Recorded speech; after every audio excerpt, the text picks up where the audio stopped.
Dr. Eddie Mount.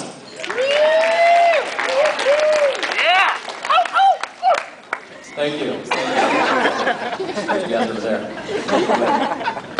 Hey folks, my name is Eddie. Hopefully one of Justin's best friends, being his best man. I don't have any brothers myself, but Justin's about as close as it gets for me. I love my brother, so I just want to say good evening to everybody here. The newlyweds, Justin Allen and Ashley Marie Van Trump. Yeah. Come on, baby, come over here. All right, so I'm just thrilled up to be up here, be able to say a few words. I really did have this long list of special and somewhat funny stories to tell you guys, but talking to Justin, I realized there's going to be 5 or 6 federal agents out here, and I cut that down to about 4 or 5 stories. And the rules were I had to run by Ashley, so I was pretty much left with a generic Celtic love poem.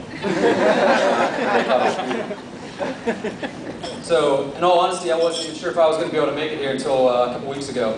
But I really can't describe how grateful and happy I am to be here and bear witness to 2 people who I consider 2 best of my friends become one today.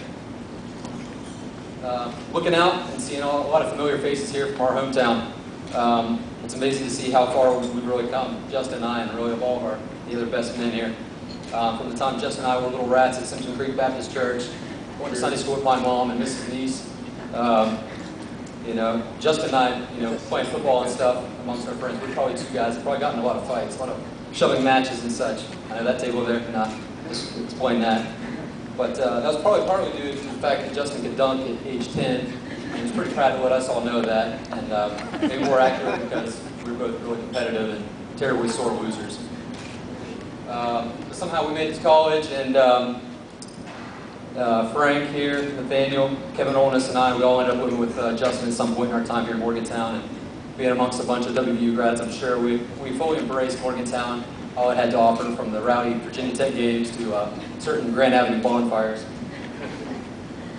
But even what I want to say about Justin is, even though he spent his undergrad years and really all his life with some rowdy folks here, he's really been a rock in difficult times.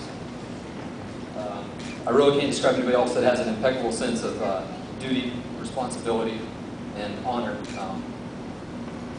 except for that one time that we had to give her the microwave.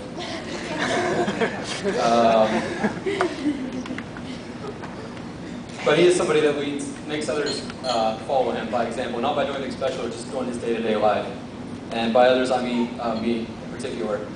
For as long as I've known him, April 1981, he's been a rock for his friends, his family, and now his country, doing what he does every day.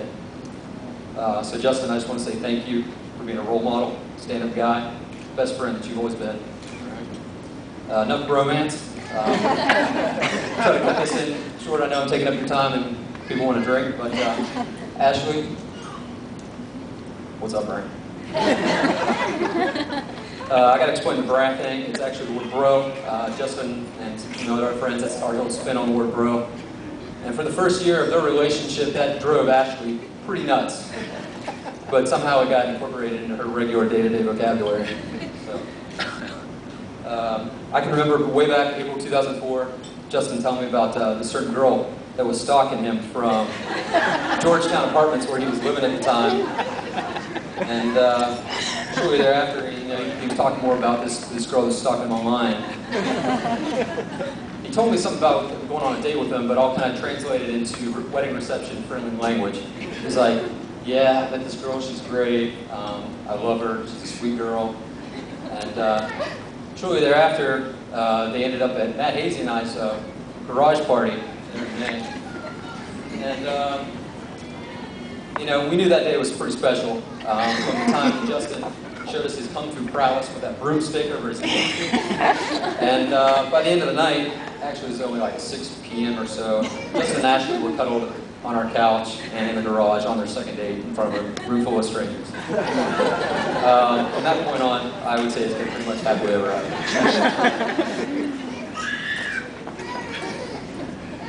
But, so Ashley, thank you for becoming our best friend, for putting up with our bad jokes, for learning to love and say Bram.